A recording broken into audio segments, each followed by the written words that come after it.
guys, thanks for checking in today. Welcome back to another episode of Guitar Talk with Todd here at Todd Beebe Music. Thanks for checking in. Please make sure you subscribe to the page, like, comment, share. We really appreciate it. Check us out on Facebook at Todd Beebe Music. Today we have another guitar review. This is a 1990 Gibson Les Paul Standard. Nothing really fancy about this guitar or special about it, except that all guitars are special. This is just a basic Standard. Anybody that knows me or subscribes to this channel knows how much I love the 90s decade there from Gibson. In my opinion, the two best decades of Gibson in their entire history are about 1954 to 1964, that 10-year decade. Obviously, a lot of ground was broke, and they just did some amazing things.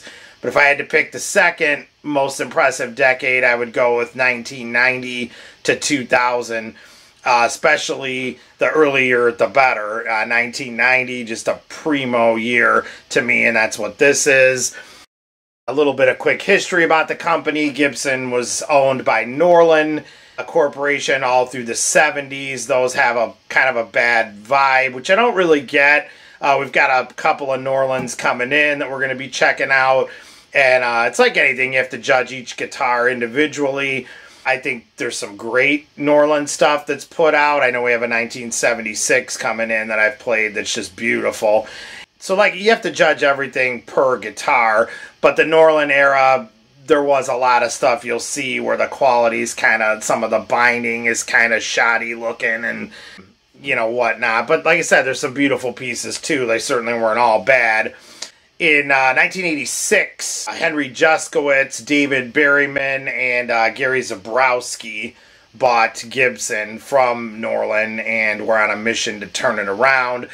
I think the other two guys left after a while. Henry Juskowitz obviously stayed with the company, and there's numerous stories about that. Towards the end there, he was doing the robot tuners, and everybody, you know, was hating on Henry. But I tell you what, looking back to when he turned the company around, I don't think he ever gets enough credit for that. Like I said, that 90 to 2000 era was phenomenal, and, you know, he was right there on board for that. So a couple of things he did when he first came on board. He got rid of factory seconds. A lot of, you'll find Norlin era Gibsons and stuff with a number 2 stamped on the back of the headstock. And a lot of them are great guitars, but they maybe had like a blemish or something on them, and they would put them out, and you could a lot of times get them cheaper and whatnot. And, you know, they're still out there, of course, floating around. And some of them are great guitars. So, you know, again, check out each guitar on a one-on-one basis. Don't just write it off because it's from the Norlin era. But that being said, when Henry and company came in 1986, that was one of the first things they did. They said, forget it, no more seconds. If it's not perfect, it ain't leaving the factory. If it's got the Gibson name on it, it's got to be top-notch stuff, or it's not coming out of here. So that was one of the things they did, and they just completely turned the company around. Took a few years to get going. You know, but you will see some stuff, even like 1989, that's just great, great, great stuff. But like I said, I think 1990, they just really started to knock it out of the park, and that's what this is. Again, like we always do, we'll get some close-ups in the case here in a while. I have another guitar that's the twin to this. We found out the serial numbers are only a couple off, as made right on the same line, the same guys in 1990. I'm going to put some pictures up here of that one. That one is like the twin to this. I never play it anymore because, as you can see in the pictures, it was signed by Les Paul. I was around Les numerous times through the years. He was always a super cool guy. But this one time I had this particular guitar signed, and he kind of went, you know, to Todd, keep picking, and it went right up along kind of where your arm would rub on there. And actually have a friend who got his guitar signed too, pretty much the same way, and played his, and you see it now, and it's almost just entirely worn off. I guess if you don't care, you don't care. I care. I don't want I want to keep Les's signature on there as long as I can. So, you know, I definitely don't play that guitar anymore. It retired and it sits in the case, but there's some pictures that I put up of that. This is pretty much the twin carbon copy of that guitar. Plays the same, looks the same, made by the same people, same year. It's a 1990. Like I said, the quality on these is just top notch. Nothing super, you know, you've got the Nashville 2-pneumatic bridge, stop bar, 2 just basic humbuckers. There's nothing really out of the ordinary about this one. You got the Gibson logo there at the top, the standard truss rod cover they were still doing at that time in 1990, and you know, mother of pearl trapezoid inlays. This one is actually in phenomenal condition, being that it's this is 2022 when this is being filmed, so you know, 32 years old this guitar is. And it's kind of amazing. You can still smell like the lacquer smell on it. It's unbelievable the condition that this guitar is in. So as usual, we're going to let it rip and take it for a test drive here in a while. But can hear it cleans up very well, which is always good.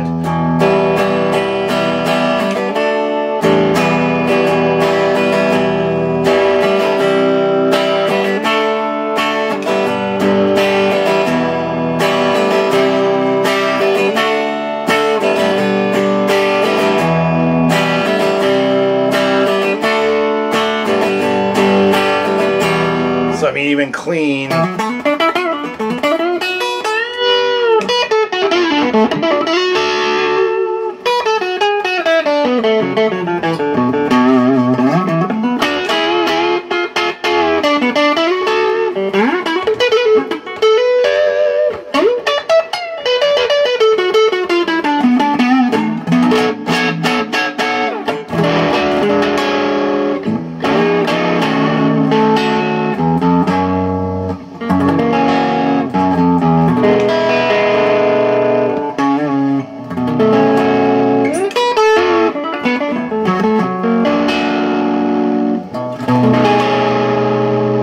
This cleans up very well. Let's just check this thing out in the case like we always do, and then we're gonna take it for a test drive too here and see what it sounds like. So, but let's check it out in the case. Here we go. All right, guys. So here is the case for the 1990 Gibson Les Paul Standard, period correct. Obviously, this is a little bit beat up here. It's been around the block, but hey, it's 32 years old. So that being said, I think it's in pretty good condition. Let's open her up here and check it out. All right, so we open this up and you've got there's the pink fur shroud that they kind of discontinued. Definitely period correct, because in 1990 they did this. I think they did some in 91 too, and then right around that time, 92 or so, they went to like a silk shroud, which you'll see that some of the ones we have done or that are coming in have that as well. And then they just completely did away with the shroud altogether. A lot of people had said that the pink was, the dye was bleeding into the binding on their guitars. So I've never personally had that happen, but I've read about it and heard other people say. So that was the reason they originally did away with the shrouds to begin with, I suppose. But I always love these. But anyway, let's flip her open, and there she is. Like I said, this is in beautiful condition for a 1990. I mean, you can see in the light there's not even any dings on this thing. 32 years old. That's just incredible. Like I said, this is a twin to the one that I had, that Les Paul signed. It's only off by a couple of serial numbers. Getting some close-ups here.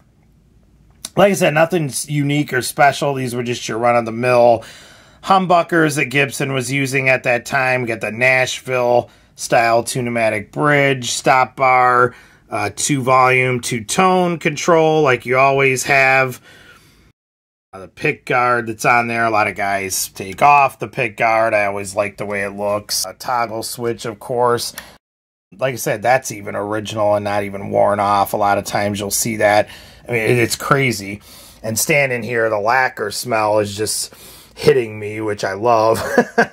So it's like, this is just beautiful. It's like, how is this? It still has the lacquer smell. 32 years old. This is crazy. But anyway, one of the things I want to point out too We're talking about Henry Jeskowitz and Gibson, his years at Gibson, especially in the 90s. When he first came in '86, one of the things he got rid of was factory seconds. We're talking about the other thing that Norlin used to do is they would do three-piece maple tops, which again are beautiful on a lot of guitars, and they're not bad. We've had a couple in here. I'm sure we'll have more, and you can actually see the seam in the maple where it's like three. This seam is very well book matched. You almost can't even see it. It is there, but very, very, very hard to find. But basically there's like a seam right here, and so it is a two-piece maple top. You can tell that a lot of times just right up behind the stop bar tailpiece right here, you'll see right dead center the seam. Like I said, this one is very well matched because you almost can't even see it, which again is testament to the quality, awesome work they were doing in 1990. But it is there. Anyways, that's a two-piece maple top, which is what's most desired usually. You know, Norlin went to the three-piece, which is a little bit cheaper to make because you've got three-piece tops. You can still use them versus the two. So, again, that's why they kind of get a bad rep a lot of times. But I'm not... there's a lot of beautiful three-piece top guitars, so I'm not totally writing them off. But that's one of the things that Henry also did was went and got rid of that. You will see it on some of the like Les Paul Studio models. I know the Studio Light, he did like a three-piece top. We've actually had that in here. Check out that video. That's got one on it, and that was done during the Henry years. So he didn't entirely get rid of it, but on the standards and the higher-end models, customs, you know, which this is, he got rid of the three-piece tops. But that Studio Light that I had in, I'll put the link up for that. You could check out that interview. That's a great guitar. That's a 1992, and that one definitely does have the three-piece top. All right, so let's kind of zoom in here. We had some close-ups. I got the rosewood fingerboard going on there with the trapezoid inlays. Again, even the frets on this are just in beautiful condition. They're not even down here in the first three. Just, it's unbelievable. This guitar has just not been played very much. And then, of course, the Gibson headstock right there with the Gibson logo, mother of pearl, and the standard truss rod cover. They don't put those on anymore, especially with that cursive font. But in 1990, they definitely were. Okay, then taking a look at the back here, you got the classic mahogany. Gibson was known to, you know, during this whole decade, the 90s, they always went darker with everything. I've mentioned that before. So, you know, they stained the mahogany definitely darker than they do now. They've been used in lighter stuff, like you'll see the backs. I guess you could see the figuring more. I always liked the darker ones like this.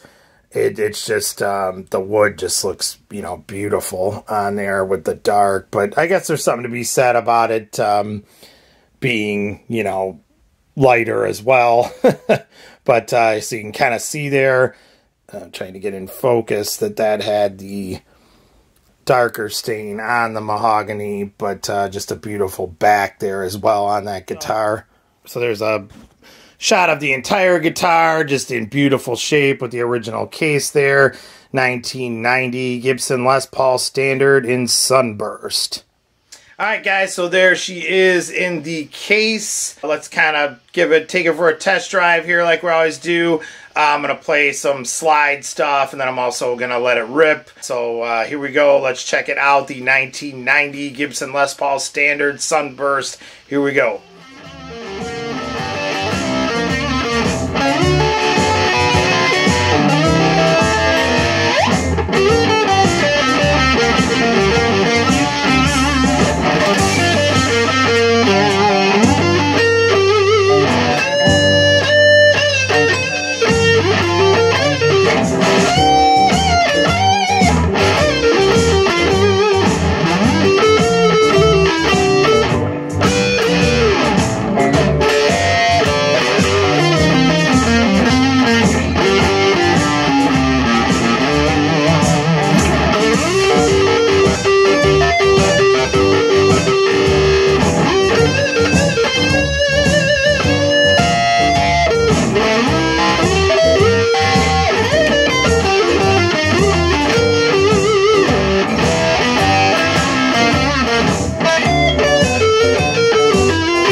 Alright guys, so there she is, the 1990 Gibson Les Paul Standard Sunburst. Like I said, nothing special really about this guitar except that it's very special. It's a beautiful instrument, and like I said, I love that decade, 1990 to 2000. That was the second best one in my opinion. Gibson is actually really back on track these days. They're putting out some great stuff. Honestly, as of right now, this is being filmed in February of 2022. I haven't played a whole lot of their newer stuff, so I'm looking forward to it, though. There might be some pieces coming in here, and I'm really looking forward to seeing what they are like. But from what I know up till this point, I still say the second best decade of Gibson there was 1990 to 2000, and this is one of those. But thanks for checking in, you guys. Hope you enjoyed that. Please comment. Let me know if you have any questions. Please subscribe to the channel. I always appreciate it. And find us on Facebook at Todd Beebe Music. But thanks for checking in. Stay safe and love your dogs. And we'll see you guys again. Take care.